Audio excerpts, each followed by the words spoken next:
The great hall of the Galactic Council was silent. Eliza Morrison sat alone at the Earth desk, her back straight and her face calm. Inside, her heart beat fast. She had known this day might come, but that did not make it easier. Around her, the room curved in a wide circle. 200 alien races filled the seats. Some looked almost human. Others were so strange that Eliza still found it hard to look at them after 5 years as Earth's main speaker to the stars. The head speaker, a tall blue-skinned Xorlani, stood at the center platform. His 6 fingers tapped on the floating control panel. "The vote has been counted," he said. His voice needed no machine to make it loud. It filled the room like thunder. "On the matter of Earth and its people, the Council has decided." Eliza gripped her hands together under her desk. 5 years of work. 5 years of trying to show the galaxy that humans could be trusted, that they could follow rules, that they could be peaceful. By a vote of 197 for, 0 against, and 3 who did not vote, the Council has decided that Earth will be exiled from all galactic matters. Murmurs filled the room. Not surprise, Eliza thought. They were pleased. The aliens around her nodded their heads, waved their tentacles, or blinked their many eyes in agreement. "Earth is too wild," the head speaker continued. "Humans change too fast. They build things without thinking of danger. They ask too many questions.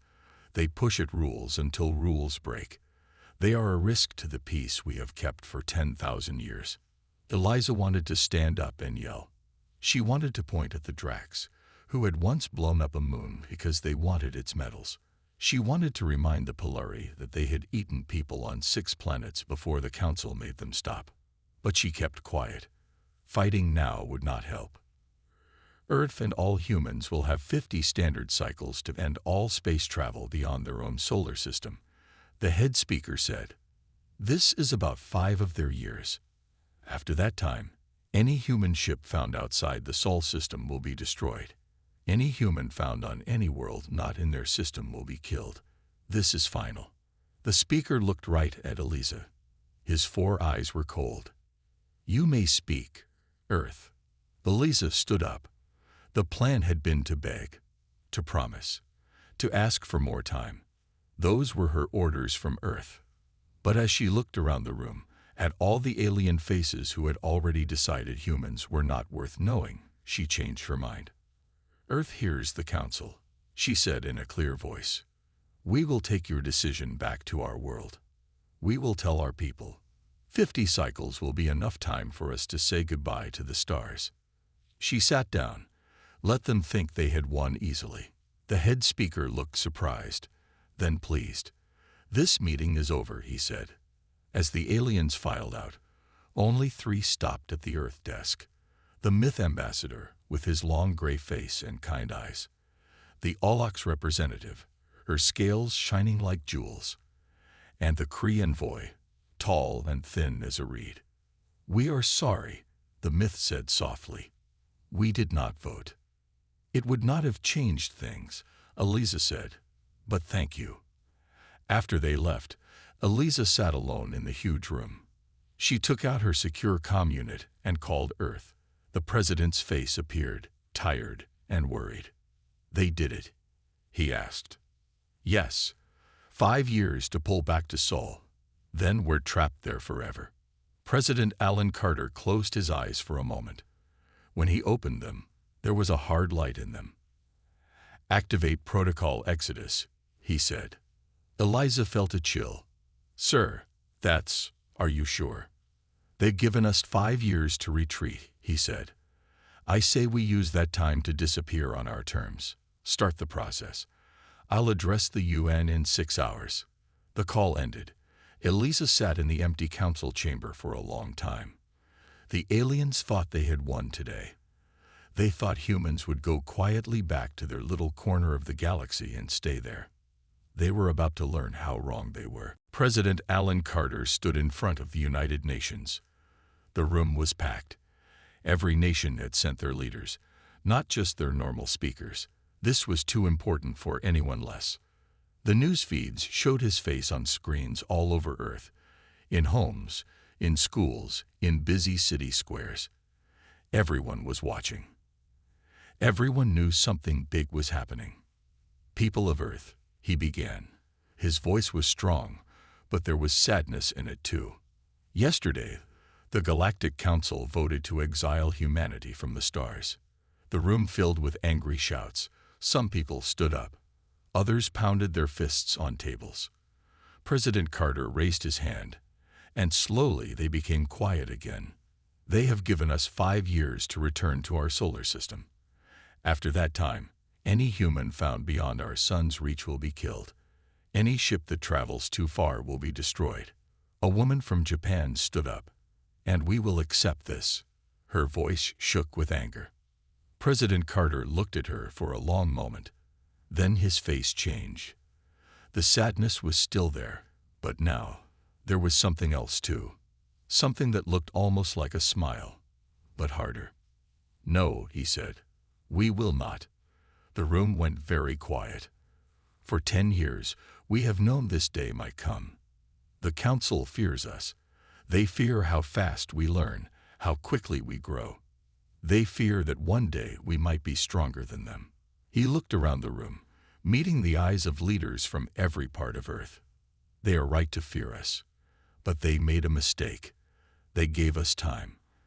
They think 5 years is enough for us to say goodbye to the stars. I say it is enough time for us to disappear." Now there were confused looks. People turned to each other, wondering what he meant. "Operation Starfall begins today," the president said. "Some of you know parts of what this means. Now everyone will know." A large screen behind him lit up. It showed pictures of huge ships being built inside hollow asteroids. It showed strange engines that glowed blue. It showed maps of stars far beyond where humans had ever gone. For 10 years, every nation has given money and materials in secret to build these ships. We have made new ways to travel that the Council does not know about. We have found places to live that are not on their maps. The room was silent as people began to understand. "They want to trap us in our solar system," President Carter said. "Instead, we will leave it. Not just a few of us. Not just the rich or the powerful. As many of us as possible." Now the noise came back. Questions shouted from every part of the room. The president waited until it was quiet again. "We have 5 years," he said. "In that time, we will build more ships. We will take as many people as we can. Those who must stay will help hide what we are doing." A man from Russia stood up. "How many can go?" The president looked sad again. "Not everyone. Maybe half our people, if we work every minute of those 5 years. The rest will have to stay and make the Council believe we have accepted our prison." A woman from Kenya asked, "And those who stay, what happens to them?" "They will be safe as long as they follow the Council's rules. And maybe, one day, those who leave will be strong enough to come back for them." The room was quiet as everyone thought about this. "We have 5 years," the president said again. "The Council thinks we will use that time to retreat. Instead, we will use it to run farther and faster than they can imagine. Humanity will not end here. Our story among the stars is just beginning." Outside the UN building, as the news spread across Earth, people looked up at the sky. Some with fear, some with hope, but all of them knowing that nothing would ever be the same again. Samantha Wells looked out the small window of her office in Sarah Station. The large asteroid floated in space between Mars and Jupiter. From here, she could see the work happening all around her. Hundreds of people in spacesuits moved like slow bees around the rocky surface. "Chief Wells, we need your approval on the new engine design," said her assistant, Paul. Samantha turned from the window and looked at the screen Paul held. On it was a drawing of an engine unlike any the Council races had ever seen. The Council gave humans technology that was safe and slow. This engine was neither. "The test worked?" she asked. Paul nodded. "Yes. The small version moved 3 times faster than Council ships, and it left no trail to follow." Samantha smiled. "Good. Start building the big ones. We need 50 by next month." As Paul left, Samantha turned back to her window. Beyond Ceres, hidden in the asteroid belt, were 12 huge ships, each one as big as a small city. They were being built inside hollowed-out asteroids, hidden from the Council's watching eyes. The work here was only half the plan. The other half was happening far away, in the Council's main meeting place. Greg Patterson sat in a large room with 5 alien Council members. He was talking very slowly about very small details. "So you see," he said, pointing to a thick book of rules, Section 341B says that all ships must return to Earth space. But what about our mining robots? They are not ships, but they do move in space. The Council members looked tired. They had been in this room for 6 hours. This was the 5th meeting this week. "The robots must return too," said the Corelani member finally. Greg nodded and made a note. "And what about space stations? Section 452 says structures that cannot move on their own might be allowed to stay if..." The Drax member made an angry sound. "This is too slow. Why do humans need to know every small rule? Just return to your system." Greg looked sad. "We want to follow the rules exactly. We would not want to make a mistake." Now about Section 511. The aliens did not know that every day Greg kept them talking was another day for the ships to be built. Every question he asked bought more time. Back in Earth's orbit, Linda Murphy worked at her control station on the moon. Her job was making sure the Council observers did not see what was really happening. "Council probe ship approaching Earth orbit," said her computer. Linda quickly typed commands. "Show me where." The screen showed a small Council ship moving toward where Earth ships were being taken apart. At least, that's what the Council thought. In fact, these ships were being rebuilt with new secret engines. "Sending false images now," Linda said. Her hands moved fast over the controls. The view the Council ship would see showed only broken Earth ships, not the new engines being installed. "Probe is scanning," the computer said, "accepting our data feed." Linda let out a breath she had been holding. Another day, another trick that worked. But they couldn't keep fooling the Council forever.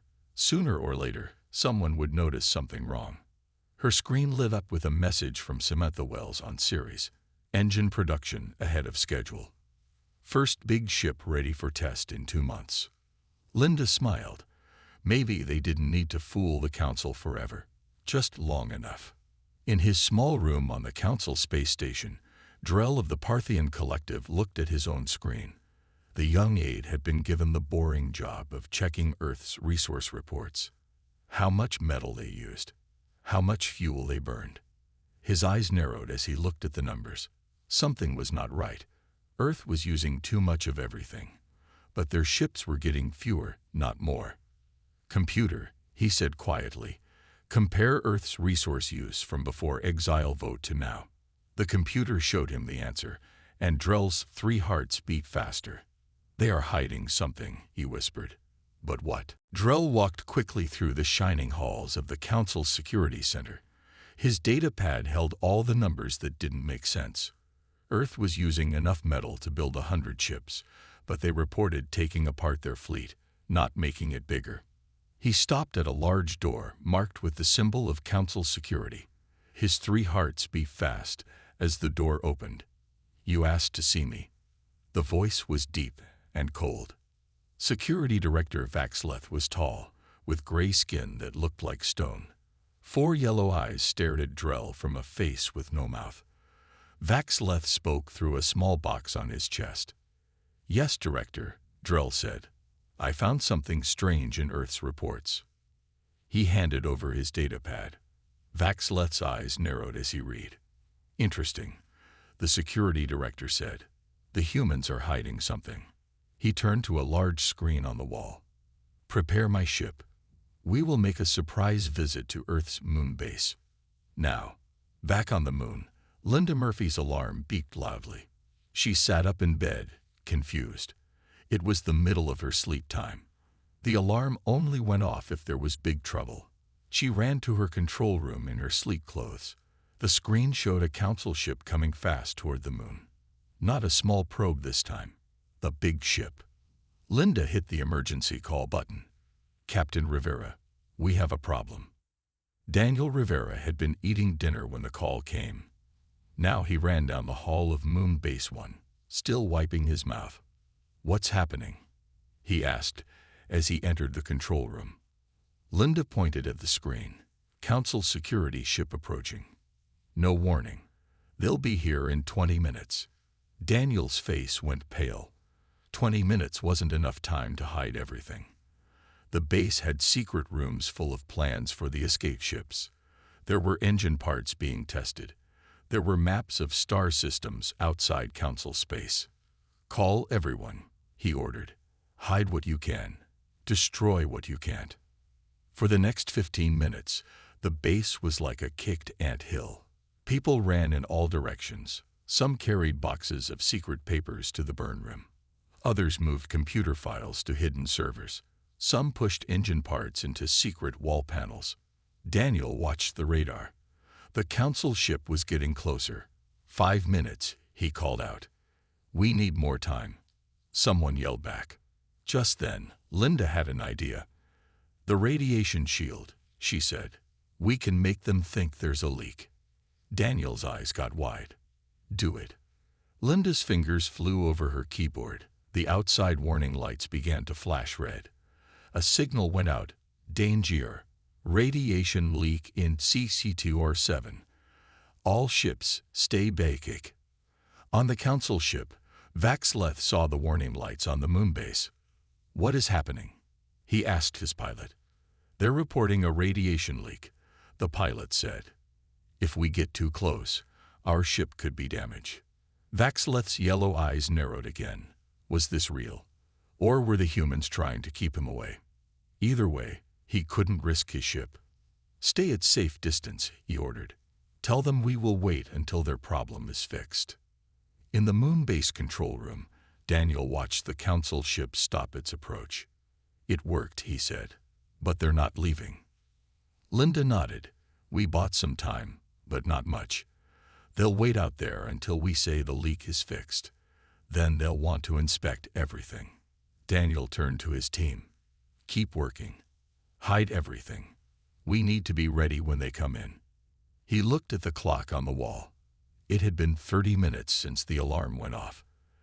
They might have another hour before the Council ship got tired of waiting. His comm unit beeped. It was Samantha Wells from Ceres. We heard you have visitors, she said. Yes, Daniel replied. Council security.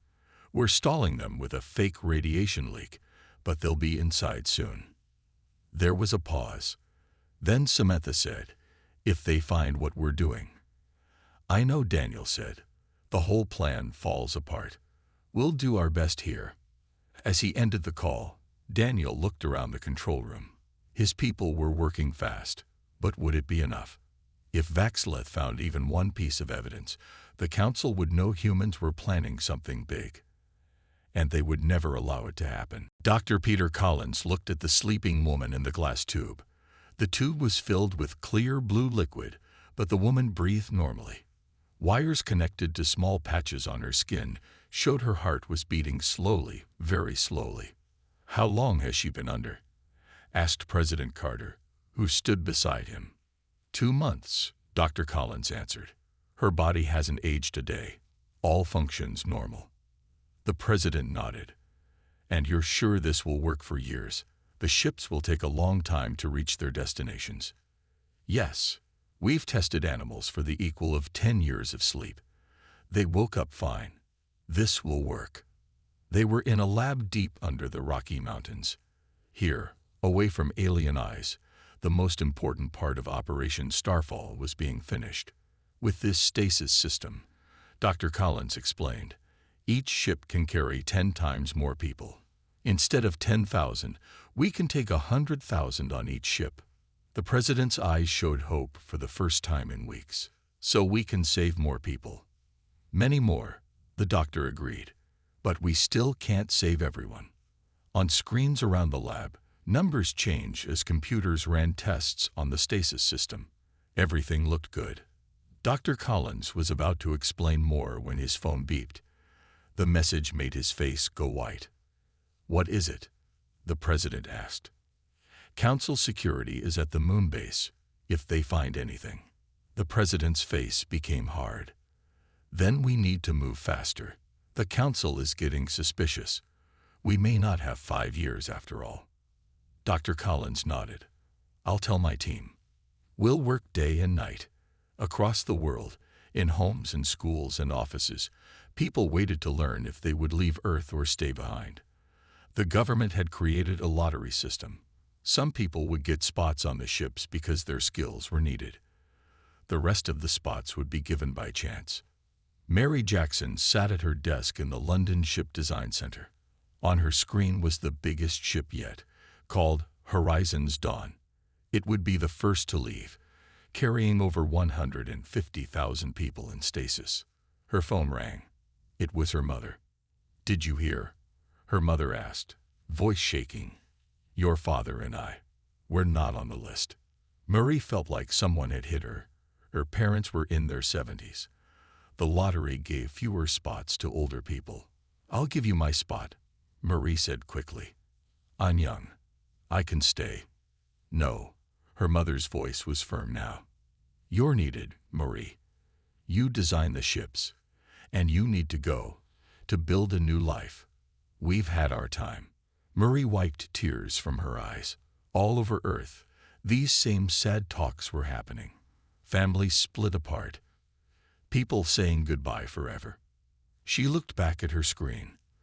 The Horizon's Dawn needed to be perfect, for everyone who was going, and everyone who had to stay behind. Meanwhile, at a secret launch site in the Amazon jungle, the first test ship was almost ready. It was small, with room for only 100 people. But if it worked, the big ships would follow. Chief Engineer Andy Fisher walked around the ship, checking every part one more time. In 6 hours, it would launch into space, using the new engine that left no trail. It would be the first test of whether humans could really escape the Council's eyes. "Sir," called one of his team, "look at the sun." Andy turned. The sun was acting strange. Huge flames shot out from its sides. "A solar storm," Andy said, smiling. "A big one. It will blind all the Council's watching systems for at least 12 hours. He turned to his team. "Change of plans. We launch now. The storm will hide us perfectly." As the crew ran to their stations, Andy looked at the small ship that would carry the first humans away from Council space, away from the Exile, away to a new start. "Good luck," he whispered to the ship. "Carry them safe." John Winters walked quickly through the empty halls of the Council space station. It was the middle of the night cycle. Most aliens were sleeping. His meeting was secret, and if anyone found out, both he and the alien he was meeting could be punished. He stopped at a small door and knocked 3 times, then twice more. The door opened just enough for him to slip inside. Zircon of the hegemony waited in the dim room.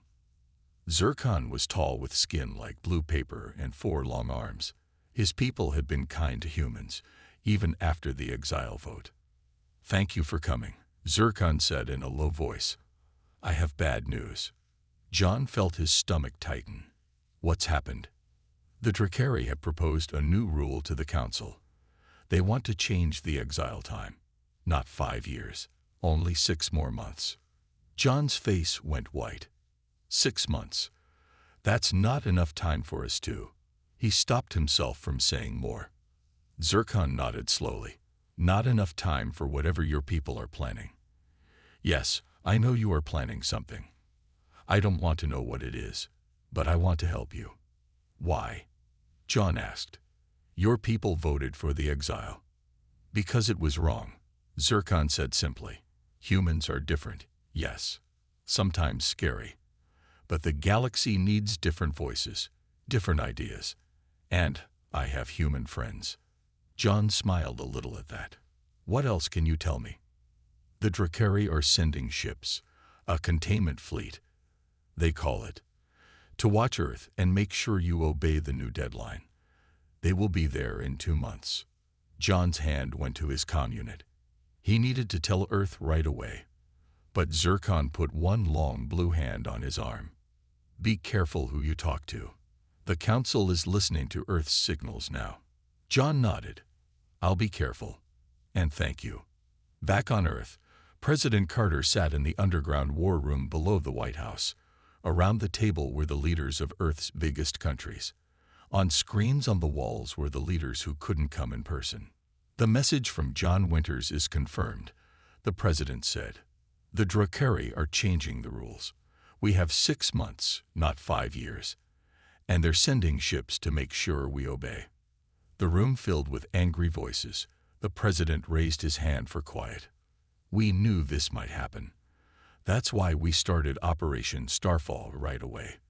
The question is, what do we do now? The leader of India spoke first. How many ships are ready? Samantha Wells answered from a screen. She looked tired. She hadn't slept in 3 days. 12 big ships are ready now. 8 more will be ready in 2 months. After that, 10 more every month if we work around the clock. And how many people can go on 20 ships? Asked the leader of Brazil. With the Stasis systems, about 2 million, Samantha said. Maybe a bit more if we pack them in tight. 2 million out of 10 billion, said the Russian president. Not even close to half our people. The room was quiet. They had hoped to save at least half of humanity. Now they would save far fewer.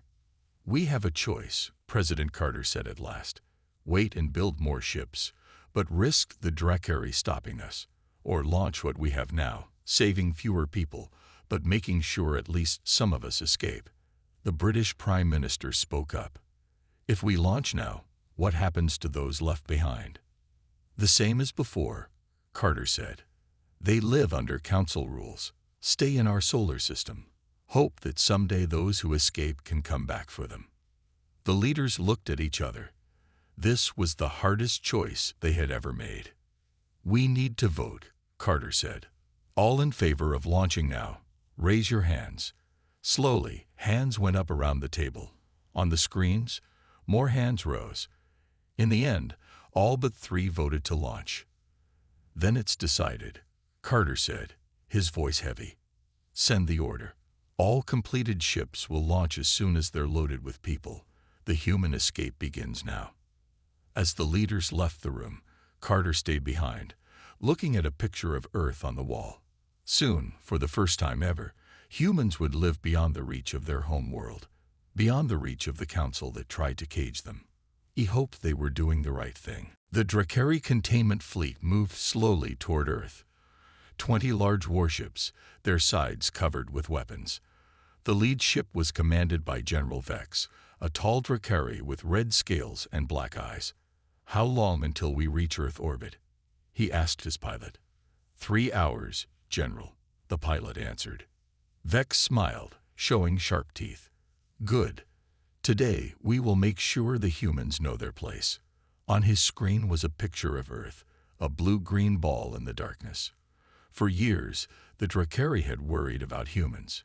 Humans changed too fast, learned too quickly, found ways around rules. The Drakari liked rules and order. Humans were chaos. Sir, called his scanner officer. Something strange is happening. Vex turned to look at the officer's screen.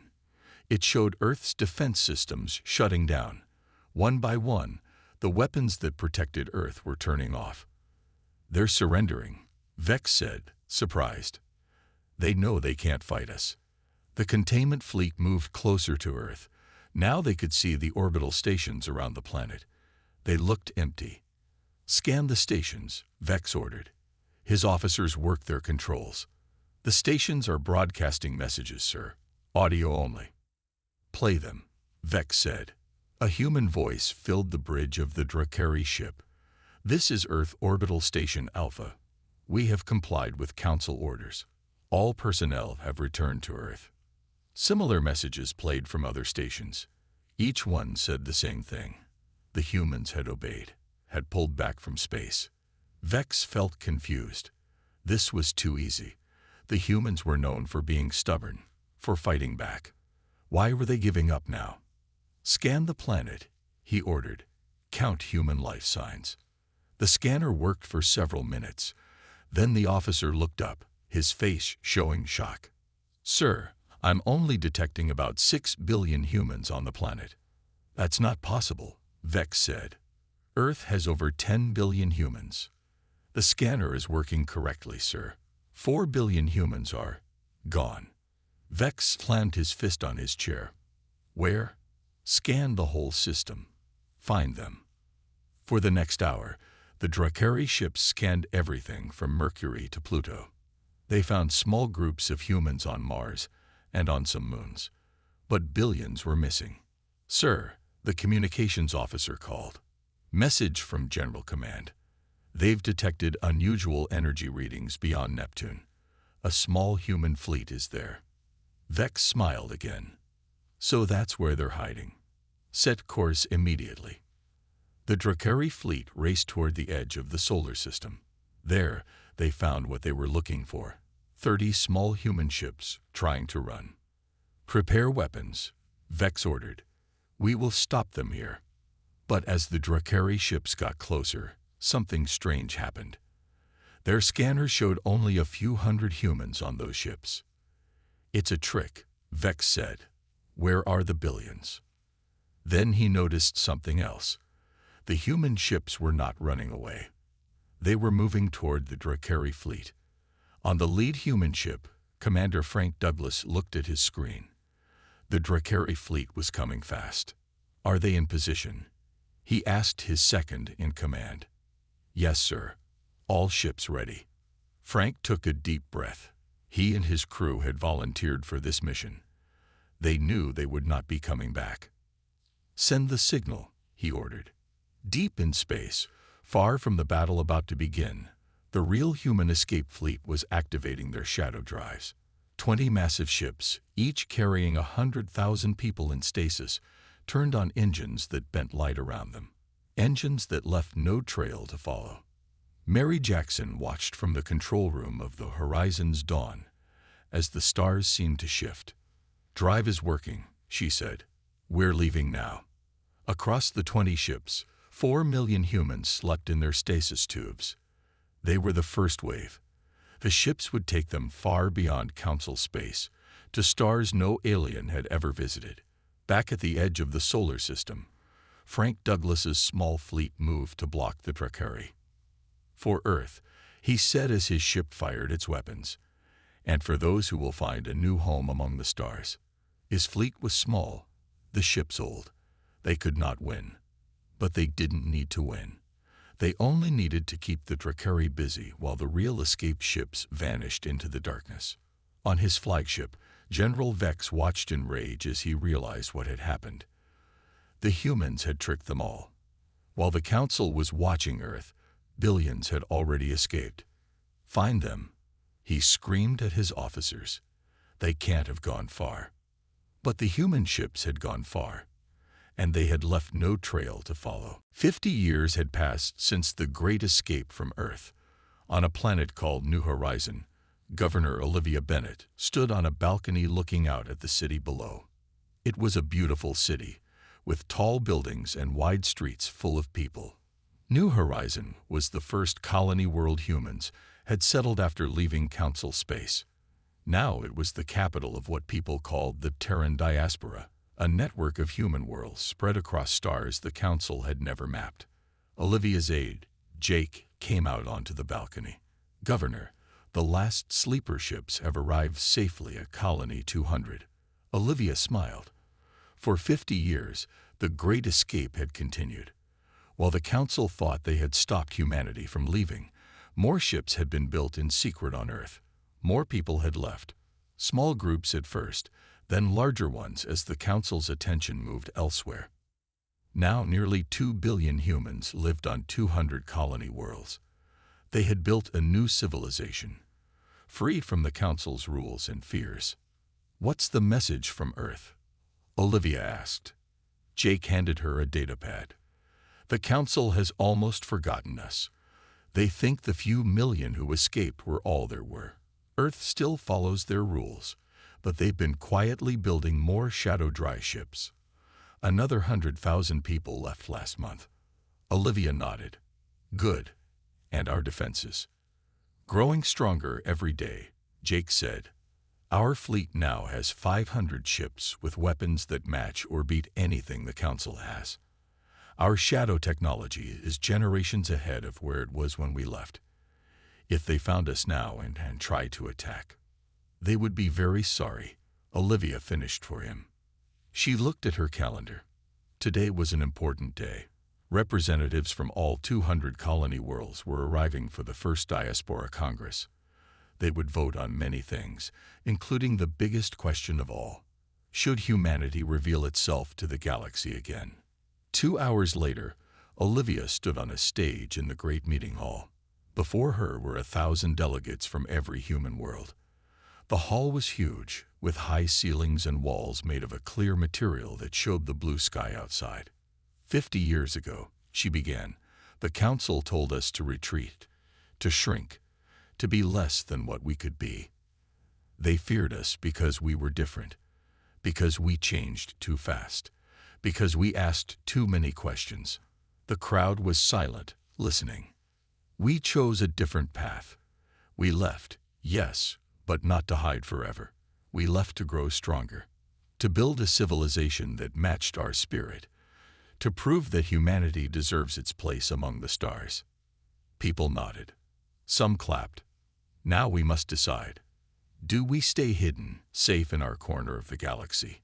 Or do we step forward and show the Council what we have become? The debate lasted for hours.